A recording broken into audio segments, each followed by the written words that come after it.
बिस्मिल्लाहिर्रहमानिर्रहीम अस्सलाम वालेकुम। तालीम के साथ मैं जावेद गलू और आप देख रहे हैं मेरा यूट्यूब चैनल तालीम। नाज़रीन, आज हम बात करेंगे जंग के हल्का N110 की, जहां पर जो है दो अहम तरीन उम्मीदवार हैं, जिनमें जो है मौलाना आसिफ मुआविया सयाल साहब और पाकिस्तान तहरीक इंसाफ के उम्मीदवार साहबजादा अमीर सुल्तान साहब, जो कि इसी हल्का से MNA भी मुंतखब हुए थे 2018 के आम इंतखाबात में।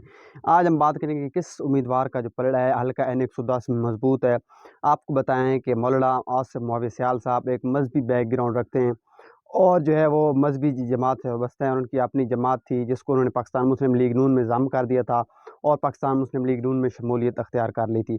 उसके बाद आप बात करेंगे साहबजादा अमीर सुल्तान साहब की। उनके बारे में आपको बताएं कि वो पाकिस्तान तहरीक इंसाफ के उम्मीदवार थे 2018 के आम इंतखाबात में और MP MNA मुंतखब हुए यहाँ से। और उसके बाद जो है पार्लिमानी सेक्रेटरी भी रहे, फूड सिक्योरिटी भी रह चुके हैं, काफ़ी एक्टिव सियासतदान है। उनका भी एक बैकग्राउंड है, ज़्यादा जानशीन है हज़रत सुल्तान आरिफीन हज़रत सुल्तान बाहू के, तो उनका भी एक मजहबी बैकग्राउंड है। इस वाले से जो है काफ़ी मजबूत है। लेकिन जो है मौजूदा जो सूरत हाल है इसमें जो है, क्योंकि पाकिस्तान तहरीक इंसाफ का मुस्तकबिल जो है फ़िलहाल जो है, जो आने वाले हालात में कुछ भी हो सकता है सियासत में, लेकिन फ़िलहाल जो है पाकिस्तान तहरीक इंसाफ का मुस्तकबिल तरीक नज़र आ रहा है। लेकिन इस हवाले से देखा जाए तो साहबजादा आसिफ मुआविया सयाल साहब जो हैं वो ख़ासे मजबूत होते जा रहे हैं यहाँ पर हल्का N110 में। गुज़श्ता दिनों उन्होंने पाक फ़ौज के हक़ में एक रैली निकाली, जिसमें अवाम की बड़ी तादाद को निकालने में कामयाब हुए।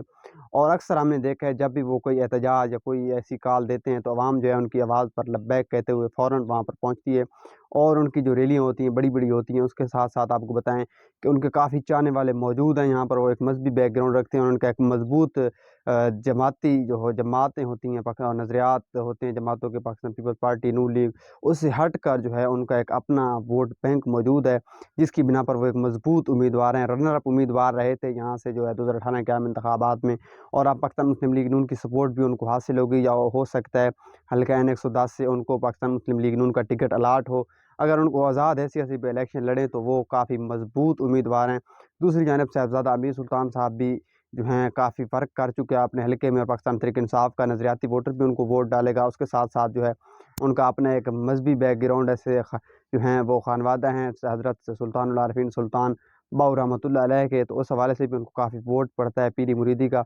तो ये दोनों उम्मीदवार जो हैं काफ़ी मजबूत हैं, लेकिन फ़िलहाल जो पोजीशन है साहबजादा आसिफ मुआविया सयाल साहब काफ़ी मजबूत नज़र आ रहे हैं, क्योंकि जो है उनकी जो रैलियाँ और दीगर उनकी कार्नर मीटिंग्स देखकर लगता है कि वो जो है टफ टाइम देने वाले हैं अपने मुखालफिन को। ताहम अब तक की जो मेरे पास मालूमात थी आपको दी, उम्मीद है आपको पसंद आई होगी। मज़ीद ऐसी वीडियोज़ देखने के लिए मेरा यूट्यूब चैनल थाल न्यूज़ सब्सक्राइब कर लें, ताकि मेरी हर आने वाली वीडियो सबसे पहले आप तक पहुँच सके और हमेशा की तरह बाखबर रह सकें। शुक्रिया।